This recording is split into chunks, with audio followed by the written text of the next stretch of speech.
Hello friends, आज हम बात करेंगे एक बहुत ही इम्पॉर्टेंट एंड करंट टॉपिक की, that is Gen Z movement in Nepal. ये मूवमेंट सिर्फ एक प्रोटेस्ट नहीं है, ये रिप्रेजेंट करता है यूथ का गुस्सा, उनके एक्सपेक्टेशंस, उनके visions, transparency, social media freedom, accountability और एक नया पॉलिटिकल कल्चर। आज के वीडियो में हम इस प्रोटेस्ट के सभी एस्पेक्ट्स को कवर करने की कोशिश करेंगे।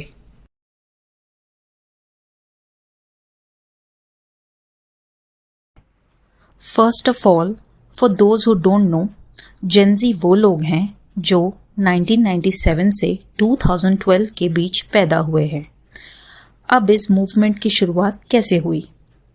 नेपाल के लोग काफ़ी टाइम से बहुत सी प्रॉब्लम्स फेस कर रहे थे, जैसे job shortage, migration, unfulfilled promises of development, corruption, nepotism etcetera.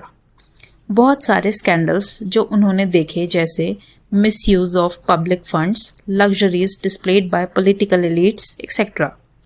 जहां एक तरफ लोगों को खाने को नहीं मिल रहा, वहीं पॉलिटिशियंस के बच्चे आईवी लीग कॉलेजेस में पढ़ रहे हैं, लग्जरी बैग्स कैरी कर रहे हैं, फॉरेन सिटीज़ में वेकेशंस पर जा रहे हैं, महंगे रेस्टोरेंट्स में खाना खा रहे हैं। पॉलिटिशियंस की सैलरी से तो ये सब अफोर्ड नहीं हो सकता, तो इतने पैसे कहाँ से? किसी सीनियर पॉलिटिशियन की बेटी की अगर वेडिंग है तो पूरा का पूरा ट्रैफिक ही डाइवर्ट कर दिया जाता है। अब चाहे आम जनता कितना भी सफ़र करे, इन्हें तो अपना इन्फ्लुएंस दिखाना है।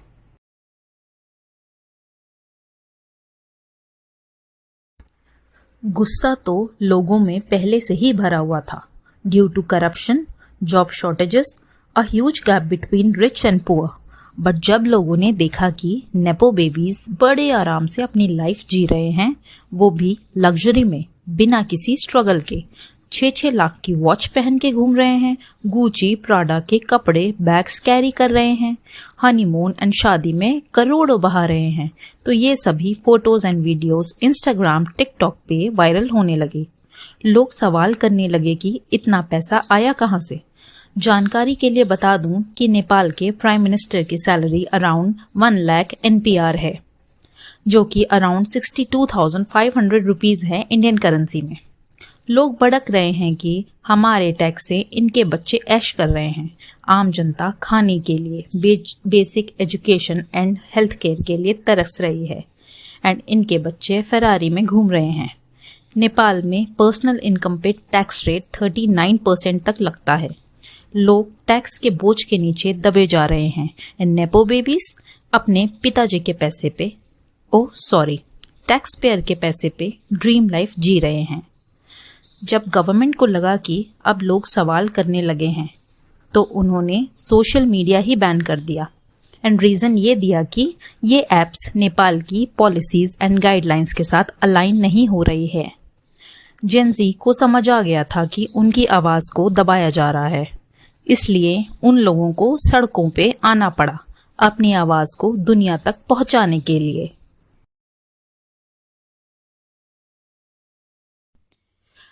प्रधानमंत्री KP शर्मा ओली से जब पूछा गया कि इस प्रोटेस्ट के बारे में उनको क्या कहना है, तो वो बोलते हैं कि अपने आप को जेन ज़ी बोलकर आप अपनी मनमानी नहीं कर सकते। ये सुन के लोग और भड़क गए, और 8 सितंबर 2025 की सुबह बहुत सारे लोग, जिनमें काफ़ी स्टूडेंट्स जो कि स्कूल ड्रेस में थे, पीसफुली प्रोटेस्ट करने लगे और पार्लियामेंट की तरफ बढ़ने लगे। उन बच्चों के हाथ में कोई वेपन नहीं था, बस नेपाल का झंडा, एंटी करप्शन बैनर्स, यही सब था। पुलिस ने पार्लियामेंट के चारों तरफ बैरिकेडिंग कर रखी थी। जब लोगों ने आगे बढ़ने की कोशिश की, लाइव फायरिंग स्टार्ट हो जाती है। इससे प्रोटेस्टर्स और ज़्यादा ट्रिगर हो जाते हैं एंड पार्लियामेंट कॉम्प्लेक्स में एंटर होने लगते हैं। Police water cannons, tear gas का यूज़ करती है टू कंट्रोल पीपल। काठमांडू के हॉस्पिटल्स में इंजर्ड लोगों की भीड़ लग जाती है। पुलिस ने ओपन फायरिंग करी एंड 19 से ज़्यादा प्रोटेस्टर्स मारे गए। गवर्नमेंट इमरजेंसी डिक्लेयर कर देती है एंड वहां आर्मी को डिप्लॉय कर देती है। आर्म्ड सोल्जर्स हॉस्पिटल के अंदर चले जाते हैं प्रोटेस्टर्स का पीछा करने के लिए। अब नेपाल में शांति लाने के लिए government suddenly decides to lift the social media ban. पर लोग अब यहीं रुकने वाले नहीं थे। पिछले 10 सालों में नेपाल में 7 प्राइम मिनिस्टर्स चेंज हो चुके हैं, पर सिचुएशन वैसी की वैसी ही है। लोग अब चाहते हैं एक ऐसा लीडर जो नेपाल के यूथ को रिप्रेजेंट करे, उनकी प्रॉब्लम्स को पुट फोर्थ करे। नेक्स्ट डे मिनिस्टर्स के घरों में आग लगा दी जाती है एंड इसी में नेपाल के फॉर्मर प्राइम मिनिस्टर की वाइफ का देहांत हो जाता है। लग्जरी होटल हिल्टन में भी आग लगा दी जाती है because it was rumoured that it was partially owned by an ex PM son. Kantipur media group के ऑफिस में भी आग लगा दी जाती है बिकॉज लोगों को लगता है कि ये न्यूज़ के नाम पे प्रोपेगेंडा छापते हैं। इस केओस की वजह से PM KP Sharma Oli resign कर देते हैं। जो प्रोटेस्ट पीसफुली स्टार्ट हुए थे वो अब दंगों एंड लूट में बदल गए। 13,500 से लगभग कैदियों को जेल से निकाल लिया जाता है। प्रोटेस्ट को स्टार्ट किया गया था करप्शन एंड बाकी प्रॉब्लम्स के अगेंस्ट, पर अब ये एक वॉयलेंट टर्न ले रहा था। पब्लिक प्रॉपर्टीज जो टैक्स पेयर्स के पैसों से ही मेंटेन होती है उसको ही नुकसान हो रहा था। देन नेपाल की आर्मी पॉलिटिकल कंट्रोल ले लेती है एंड सिचुएशन स्लाइटली इम्प्रूव होती है।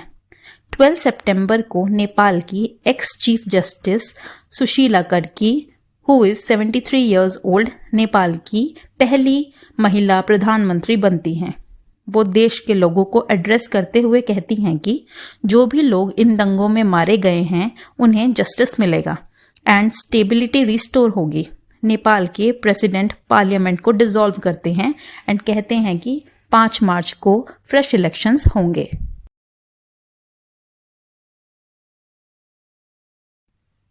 ह्यूमन कॉस्ट सबसे बड़ा कंसर्न है। Families are affected, people are injured.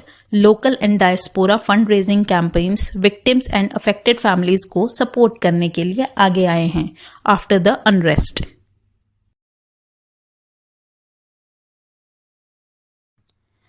अब एक बड़ा क्वेश्चन, क्या ये एक शॉर्ट टर्म फ्लेयर अप था या long term political shift? Experts and commentators कह रहे हैं कि जेनजी मूवमेंट रिप्रेजेंट करता है एक जनरेशनल रीअलाइनमेंट को। यूथ के जो डिमांड्स हैं जैसे कि अकाउंटेबिलिटी, ट्रांसपेरेंसी एंड रिप्रेजेंटेशन, ये अब पॉलिटिक्स का न्यू एजेंडा बन सकता है for reshaping party politics and candidate selection. लेकिन चैलेंजेस भी बहुत हैं, जैसे कि मूवमेंट का डिसेंट्रलाइज्ड नेचर, विच मीन्स कोई सिंगल लीडर नहीं, miss information spreading on end of social media. अगर नेपालीज यूथ सिर्फ प्रोटेस्ट करके अपनी बात रखते हैं लेकिन फॉर्मल तरीके से पॉलिसी मेकिंग में शामिल नहीं होते तो उनकी डिमांड्स सिर्फ टेम्पररी चेंजेस तक सीमित रह जाएगी। लॉन्ग टर्म रिफॉर्म्स तभी पॉसिबल हैं जब उनकी आवाज ऑफिशियली सिस्टम तक पहुंचे।